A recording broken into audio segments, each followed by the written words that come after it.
Thanks for staying with us here on News Desk. And of course, it's Friday. We have to talk some tech.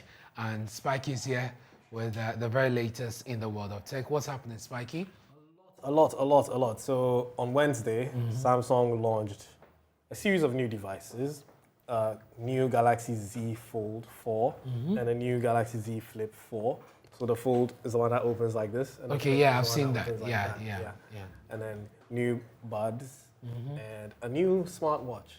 So it was very interesting because I hope the buds have a longer, battery life. yeah. Yeah, I mean, mine actually lasts me almost 2 days on a single charge. So Okay.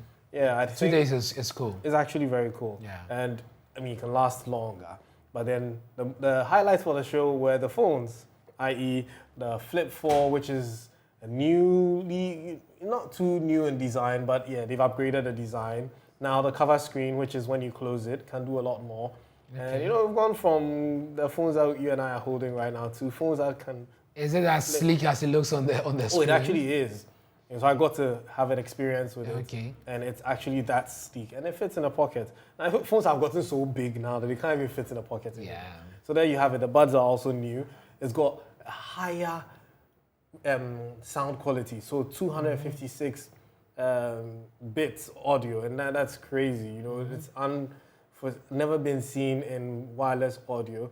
They've got a new smartwatch that's got a temperature sensor. So now you can tell if your fever is actually a fever by not just touching your forehead and checking, hey, what's my temperature? Am I hot or am I cold? Okay. And, and then in the era we are right now where health is of a serious concern, having a watch that has all these sensors can track your sleep. It can actually even monitor your snoring. So your watch is recording your snoring while you're sleeping and you can play it back. I don't want to hear what I sound like. I'm going to buy you one. No, I don't want to hear myself when I'm asleep. That's interesting. Then that's the Fold. It's got a wider screen, and the camera under the display has been improved, and the hinge has been slimmed, and you've got a taskbar now. So when you open multiple applications, you can access them easily, just like you do on your computer. Yeah. Then they finally upgraded the cameras on the Z Fold 4. That is a must. I know it comes with every upgrade. Every upgrade, you're definitely going to get better cameras. Yeah. And yeah, it's very impressive. But the big thing is the pricing. Yeah. The dollar rate has really affected things. I was just going to come there. I mean, how much more do we have to pay to get this? So the Z Fold 4, as you can see, is $1,799. That's like $1,800. So multiply that by 9 point something, and you're well over 18,000. You could just safely do 10. So yeah. Yeah, about 18,000 Ghana cedis. Yeah. Yeah. So that should be your budget. Ooh. Yeah, 18K. How much is my school fees again? Well, which is why it's targeted at a specific market, those who can afford it.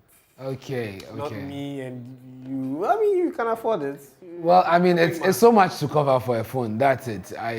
But if you're going to use it for what it's capable of, productivity is a productivity tool. It can do a lot. It is. A lot of times we tend to underutilize the gadgets that we have. Exactly. So, I mean, depending on what you're going to use it for, you definitely would want to go in for it. Yeah. And it can replace your laptop and your tablet. So think about it. Spending... Especially if you're on the move, on the go every now and then, you would need that. Yeah. Now guess what? Motorola, you remember Motorola? Yes. They still exist. Yeah. They actually they were supposed to launch their flip phone just like Samsung did. Because we all know Motorola was the king of that ultra thin slim phone, the Razr V3. Yeah. So they created a new one. It didn't really fly because the specs were underwhelming, but they've upgraded it. Okay. Put in better specs, a bigger cover screen, and they didn't even launch it when they said they were going to launch it because Samsung was about to launch. So they canceled their launch and waited for Samsung to launch, and they launched. So they have done that now. Yes, and is it ready for the market now? It is, except it's only launching in China. How is that? Yeah, because Motorola is owned by Lenovo right now. Lenovo was owned by IBM, but it was bought by a Chinese company, and the Chinese company is Lenovo, and Lenovo owns Motorola. So essentially it's China. So hopefully it may come to the rest of the market. It looks very sleek, looks good, but and I can bet it's much cheaper. You know, silence means concern. So let's just leave it at that. Spiky. All right. So that's interesting. A lot more gadgets coming up on the market by way of phones. And I guess that'll be it for today. No, one more. If you have some more. So you know Pavel Durov, he's the CEO of Telegram. And he's actually gone on a rant. He was complaining about Apple's App Store policies.